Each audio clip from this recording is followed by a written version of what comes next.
Бүгін сөз алып чыгууга аргасыз болдум. Анткени жакында 8 июнда форумдун астында сүйлөгөн сөзүндө мурунку президент Атамбаев оозуна келгенде сүйлөп, ушу менен 3-чү жолу парламентти мазактап, аброюна шек келтирди. Жоопту берүүгө туура көрдүм. Сөздөрүндөгү калптарын угуп таң калдым. Эки сөзүнүн бири курулай калп. Мен дагы жөн гана сөз кылбай фактылар менен далилдеп кетсем, сөзүндө айтып жатат. Мен бийликке келгенде 2010 жылы мугалимдердин айлыгы, медиктердин айлыгы, милиция кызматкерлеринин айлыктары 2000 сомдон болчу дейт. Азыр милициянын айлыктары 15 000 сомго жетти дейт.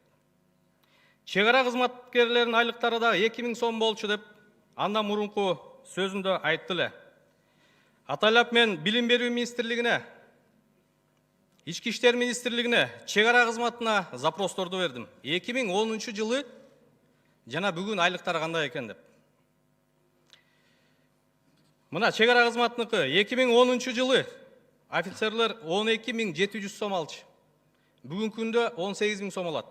Демек өсүш бир 30% тегерегинде болгон. Билим берүү тармагында ооба аклат өскөнү менен категорияны, эмгек стажын алып койгондон кийин өсүш ашып кетсе, бир 20-25% гана өстү. Бул мына милиция кызматкерлердин айлыктары дагы 15 000 сом, бул жогорку кызматтагылардыкы.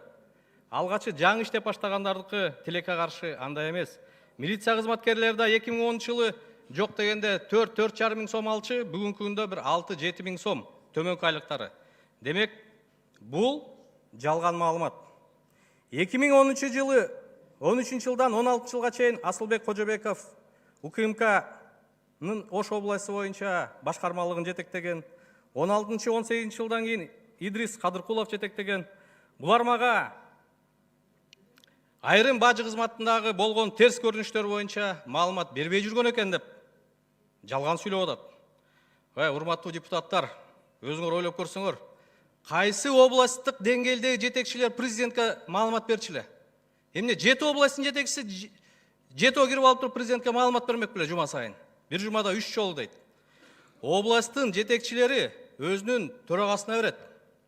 Төрагасы ошонун баарын топтоп алып туруп, өзүнүн көздөгөн Абдил Сегизбаев деген адамы анан барып Атамбаев берет. Кокус бир маалыматтар жетпей кала турган болсо, ал өзүнүн көздөгөн кадрын Абдил Сегизбаевди күнөөлөсүн. Бул бир эле чети. Идрис Кадыркулов ушул Сооронбай Шарипович менен экөө иштешип, ушу Райым Матраимовдун иштерин жаап жашырган деген мааниде айтып атат. Эми карап көрөлү күндөрүн. 16 жылы Идрис Кадыркулов Ош областына, облустук УКМКнын башкармалыгына жетекчиге дайындалганда Сооронбай Шарипович премьер-министр болгон экен. Райым Матраимов республикалык бажы кызматына төраганын орун басары болуп дайындалган. Демек, бул жагы да жалган болуп чыгып атат. Андан тышкары, ар бир областта АКС бөлүмдөрү бар. АКСтин бөлүмдөрү эч убакта облустук жетекчиге баш ийген эмес. Алар түздөн-түз АКСке баш ийет. Демек, АКСте дагы Дүйшөн Чоткараев деген Атамбаевдин жакын адамы болгон. Демек, түздөн-түз маалымат алганга Атамбаевда толук мүмкүнчүлүк бар эле. АКСте бир учурда Улан Исраилов жана Дүйшөн Чоткараев башкарган, аны баарыбыз жакшы билебиз. Кайсы губернатор бажы кызматына таасири бар эле? Мына мен дагы 2 жылга жакын губернатор болуп иштедим. Чүй областында бажы кызматынын жетекчиси ким экенин да билген жокмун. Бир дагы жолу биздин жыйынга келип катышкан жок. Аны мамлекеттик кызмат боюнча түшүнүгү бар адамдар жакшы билет. Мультимиллионер болчумун дейт. Эки сөздүн бири эле. Мультимиллионер болсо 2010 жылы биздин кесиптешибизден 700-800 000 сом карыз калып эмнеге шайлоого катышат? 2011 жылы башка кесиптешибизден президенттик шайлоого 500 000 алды деп жалпы элибизге ал маалымат тарады. 500 мың сом 500 мың доллар алгам, кайранан кийин кайтып бердик деп. Өзү да айтып атат, ал кесиптешиси да айтып жүрөт. Ал бардык элге маалымат ачык. Анан эгерде чын эле мультимиллионер болсо, башкалардан карыз калып эмне кажети бар? Бул эки мисалдан тышкары дагы 10 чакты ири кыргыздын ишкерлери бүгүнкү күндө биз дагы шайлоого айла жоктуктан, бизди мажбурлагандан биз акча каржылаганбыз деп маалымат бергенге даяр. Билебиз, алгачкы капиталды кантип кураган. Дайыма айтып жүрөт. Мен китеп басып, вагон-вагондоп Россияга китеп ташыгам. Мен Мерседес менен жүргөндө Кыргыз Республикасынын президенти Volvo тээп жүрчү дейт. Аны да иликтеп көрдүк. Чыңгыз Төрөкулович Айтматовдун арты менен ушу Литфондко жетекчи болгон экен. Бул жазуучулар кеңешинин астындагы ушул жазуучуларды колдой турган бир уюм. Ошого жетекчи болуп, башында китептерди ушу Атамбаев аяка барарга чейин эле Литфонд китептерди басып Россияга жөнөтүп турган экен. Кийин карасак, Литфонд-НПФ форум деп турат. Акырындык менен өзү рейдерсдик жол менен бул бизнеске кире баштаган да. Дагы бир 2 жылдан кийин карасак, Литфонд мамлекетти дагы четте калтырып, өз кызыкчылыгына пайдаланган. Бүгүнкү күнгө чейин ошол завод фабрикаларды сатып, жерин жердей, ишкана эмелерин, имараттарын бузуп пайдаланып келатат. Бир дагы кошумча жумуш орун ачылган жок, тескеринче 10 миң деген адам иштеген заводдун баары жабылып, четинен кыйрап келатат. Болбосо айтпайбы, мына бул ишканама мынча салык төлөп атат, мынча жумуш уюштурдук деп. Эгебейсиз байлыкты карап көрсөк, 10 жылдан бери эле пайда болгон экен бул кишинин колунда. Туркияда баланча миллион долларым бар эле дейт. Андай бар боло турган болсо, банк эсептерин көрсөтпөйбү? Кыргызстанга кайсы учурда, кайсы мезгилде, кайсы банк аркылуу, кайсы эсебине түшкөнүн декларацияны карадык, анын бири жок. Жөнөкөй эле сөзүндө да бир калп айтып атат. Мына айтып атат, Сапар Исаков менен Кубанычбек Кулматов бир күндө камалды дейт. Демек, алар башка бир иштин арты менен камалып атат дейт. Атайын карап көрдүк. 18 майда Кубанычбек Кулматов камалган экен. 15 июнда Сапар Исаков камалган экен. Ушу жөнөкөй жерден да калп айтып, bundan да бир упай топтоо көздөп атат да. Жарым сааттык эле сөзүндө Атамбаев ушунча жалган сөздү сүйлөдү. Бирок бир сөзүндө толук кошулам. Кыргызстан колхоз эмес, кыргыз эли кой эмес. Атамбаевдин калп сүйлөй турганын баарына биз ишене бере тургандай. Жалган сөздөрү бул өз абири. Буну эл баасын берет, жана Кудай Таалам эртелип кечпи Кудай Тааламдын астына жооп берет. Мен экинчи бөлүктө ушу мамлекетке келтирген зыяны боюнча, мыйзамдарды бузуу боюнча президенттик мөөнөтүндө токтолуп кетсем. Биринчи, президенттик аралыкта эле премьер-министр кызматын аркалап турган учурда Россиянын 123 адамына тапанча белек кылган экен. Ооба, президентте, өкмөт башчыда, жогорку кеңештин төрагасында кыргыз мамлекетине, кыргыз элине чоң салым кошкон адамдарга тапанча, курал белек кылганга укугу бар. Бирок бул 123 адамдын 99% Кыргызстанга басып да келбеген адамдар. Бир тыйын жардам берген эмес. Андан тышкары арасында уюшулган кылмыштуу топтун мүчөлөрү да бар экен. Аны Крабовый король деп коет. Оюсту бүтүрүп алайлыбы? Өчүрбөгүлө жыйынтыктуу болсун. Крабовый король деп интернет булактарына чыкты. Үй бүлөсү менен ушул Атамбаев премьер-министр учурунда белек алынган тапанчалар менен кармалды Россияда. Бүгүнкү күндө салып жашап аткан Кой Таштагы үйүнүн жер тилкеси боюнча мен башкы прокуратурага кайрылгам. Аны да Токой Фрунзенский механизированный Токой чарба деп коет, ошонун жеринде мыйзамсыз мөөнөттөрүн күтпөй туруп эле алып алган, өзүнүн атынан арыз жазган. Мен расмий түрдө башкы прокуратурага кайрылгам, бирок тилекке каршы дагы эле жарым жыл болду, жооп жок. Мыйзамсыз баю беренесин ГСБ караса, үйлөрү, жер тилкелери, банктагы эсептери берген декларациялары менен төп келишпейт. Эмне себептен министр болуп иштеген башка бир адамдарды мыйзамсыз баю боюнча текшерилет дагы, мындай кызматты ээлеген адам текшерилбейт. 4-чү Батукаев. Мына мен да ошол комиссияда мүчө болгом. Комиссиянын жыйынына ошол убакта УКМКнын төрагасы Болот Жунусовду чакырып, мен бир нече ыңгайсыз суроолорду бердим эле. Болот Жунусов чуркап барып Атамбаевге барган экен. Атамбаев мени чакырып алып, экөөбүздүн ортобузда чоң сөз болгон, өйдө ылдый болгонбуз. Ошондо менин бардык күмөнүм тараган. Бул иштин артында Атамбаев турары мен үчүн белгилүү болгон. Башкы прокурордун, вице-премьер-министрдин, ГСИНдин же соттордун колунан келе турган нерсе эмес. Биз баарыбыз түшүнүп турабыз. Мындай ишти бир гана президент ишке ашыра алат. Андан тышкары мына ошол Батукаевди түрмөдөн куткарып жиберген сотту Текебаев кайрылып, бул кайра конкурска катышып атат.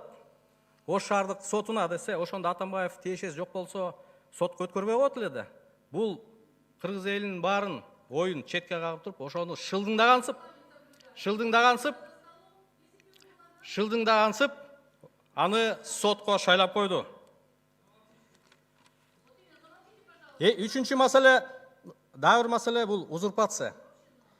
Бул маселени биз бүгүн айтып жүрген жерибиз жок. 16-жылы ушул трибунадан барыңар жакшы билесиңер, бул сөздү мен көтөргөм. Президент өзү бир партиядан. Партиянын ишине түздөн-түз килигишет. СДПКнын тизмесин өзү бекитет. Жогорку кеңештеги тизме эмес, Бишкек шаардык кеңештин тизмесинде өзү бекитчү. Аны барыңар жакшы билесиңер. Демек, Конституциядагы так жазылган беренени бул одоно бузуп жатканы. Премьер-министр Сапар Исаков СДПКнын саясий кеңешинин мүчөсү болчу. Жогорку кеңештин төрагасы Чыныбай Акунович саясий кеңештин мүчөсү болчу. Министрлер, өз алчу башкаруу органдарынын жетекчилери Албек Ибраимов, Кубанычбек Кулматов, булар да СДПК кеңешинин саясий кеңештин мүчөлөрү болгон. Президент аппарат жетекчиси Фарид Ниязов, анын орун басарлары Икрам Илмиянов, Дүйшөн Ирсалиев, Алы Карашев, Сапар Исаков ар кандай мезгилдерде баары СДПК партиясынын саясий кеңештин мүчөлөрү болгон. Сот органдарынын баары Атамбаев айткандай иш жүргүзүп калган. Аны мына Иса Шенкулов жакшы билет. Иса Шенкуловду актаган сотту чакырып алып сөккөнгө чейин барган. Манас Арабаевди айтабыз. Манас Арабаев Атамбаев берген укуктун гана үстүндө иш алып барган. Ал болгон аткаруучу. Бардык ишти ошол учурда президент Атамбаев жүргүзгөн. Бул бийлик бутактары. Бийлик бутактарынан тышкары Ирина Юрьевна, мы в то время это говорили. Не хотели слышать. Сиз айтып бериңиз. Бийлик бутактардын баарын өз кызыкчылыгына иштеткенден тышкары, бул жалпыга массалык маалымат каражаттарын кошо таасир этип, ал Атамбаев ойлогондой жазгандай деп иш аракет жүргүзгөн. Анын далили мына: Канат Азиз, Орунбеков, Маслова, Тактакунов, Нарынаев, Аспеков, Алканова, Ушаков, Аманбаева, Заноза, Зулпукаров, Азаттык баарын сотторго берип, чоң доо арыздарга жыккан. Керек болсо уюшулган кылмыштуу топторду дагы топторго да таасир эткенге аракет кылган.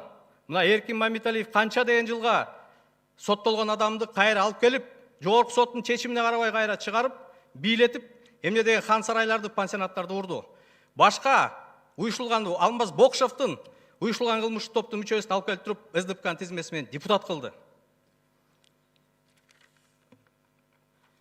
Мен айтайын дегеним, коррупциялык көрүнүштөр, узурпация көрүнүшү Атамбаевдин кыймыл аракеттеринде өтө көп болгон. Аткаруу бийликке да түздөн-түз киришкен. Ошол эле Бишкек ЖЭП боюнча өзүнүн визасы турат. Кандайча ал өкмөттүн ишине киришет. Ошол эле түндүк түштүк альтернативный жолду мен ишке ашыргам дейт. Жепті да мен ишке ашыргам деп расмий түрдө айтпады. Датка кемин боюнча мен ишке ашыргам дейт.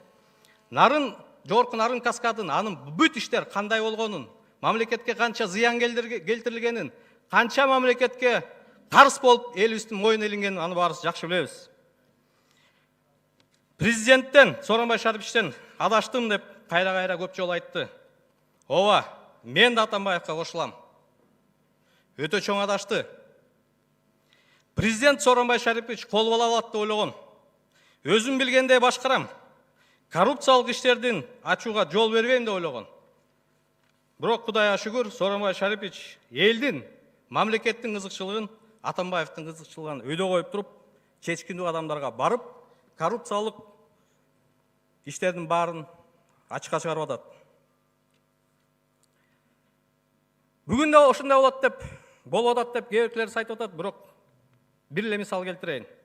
Мына Жогорку Кеңештин төрагасы Дастан Арсбекович Кыргызстан партиясынын мүчөсү, вице-премьерлер Алтынай Сейитбековна Раш партиясынын мүчөсү, башка вице-премьер Аскаров Бирбол партиясынын мүчөсү, президенттин аппарат жетекчиси Досалак Паралевич Бирбол партиясынын мүчөсү, өзгөчө кырдаал министри мына Бирбол партиясына тиешелүү, айыл чарба министри, Энерго холдинг. Демек, бүгүн чынында коалициялык өкмөт түзүлүп, тең салмактуулук бийликтердин арасында болуп келатат десек жаңылышпайбыз. Жанагы заводдорду кыйратып, талкалап, жердей, имараттарын имараттай сатып башкарганда өзүнүн менчигин, мамлекетти да ошондой башкарды. Элди эки бөлдү, өзүнүн партия, башка партия деп. Бардыгын эки-экиден уруштуруп, интриганын башы менен канча деген адамдын убалына калды. Эч бир мамлекеттик кызматта иштебеген адамдарды жогорку кызматтарга алып келди. 23 жыл физкультурный институтты бүтүрө албаган жан сакчысын алып барып УКМКга жетекчилерин биригин кылды. Журналист Абдил Сегизбаевди 5 минутта УКМКда иштеген адамды алып барып туруп, генерал, 30-40 жыл иштеген генералдардын үстүнө бийлетип койду. Экинчи жан сакчысын Улан Исраиловду ички иштер министрлигине жетекчи кылды. Бул күч органдарынын жетекчисин айтсак, ал эми өзүнүн айдоочусун Икрам Имияновду жалпы мамлекеттик башкартып койду. Аны баарыбыз жакшы билебиз. Кабылдамасына эмне деген башкы прокурордон баштап министрлерге чейин кезек күтүп отурушчу.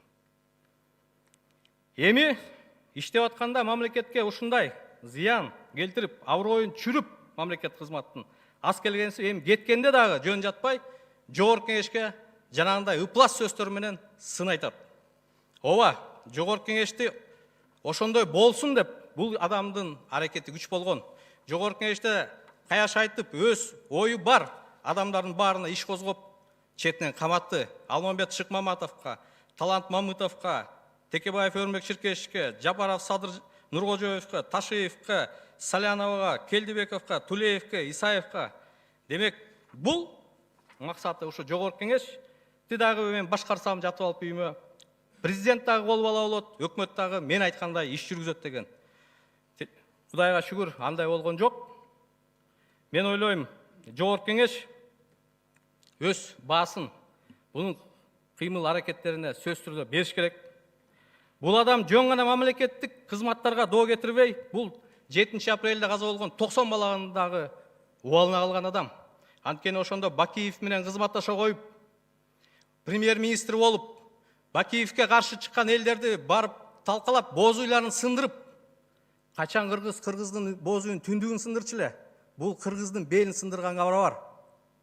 Ошонун арты менен Кыргыз канча жыл баш көтөрө албай турду. Ошол убакта оппозицияны талкалабай турган болсо, балким Бакиев да монстр болмок эмес. Ошол 90 бала да балким өлмөк эместир. Бакиевден орден алып, Бакиев жакшы адам экен, ал менен иштешсек болот экен деп жүрбөдү эле мезгилинде. Бүгүн эми болсо, бирдемке болсо эле бул Бакиевдин кишиси, бул Акаевдин кишиси дейт. Өз сөзүндө айтты, мен дагы буну өз гана сөзүн айтып атам. Өзбекстандын президенти Мирзиёевке чоң рахмат дейт. Мен 20-30 жылдан бери таппай жүргөн бир тууганымды таап берди дейт. Бул кандай бир тууган 20 жылдан бери катышпаса. Атамбаевтан дагы эле көңүл калбай жүргөн адамдарга кайрылып кетет элем. Бул менин сөз эмес, бул хадистеги сөз. Бир туган менен кол түшкөн адамдан алыс бол деген. Бир туганына жакшылык кылбаган адам кыргыз элине жакшылык кылабы? Же башка адамга жакшылык кылабы? Ошол себептен башкы прокуратура, ГСБ, Ички иштер министрлиги тиешелүү ишти алып барбай жатса, жогорку кеңеш мен ойлойм демилген өз колуна алып, мурунку президент Атамбаевка тиешелүү баа бериш керек. Рахмат.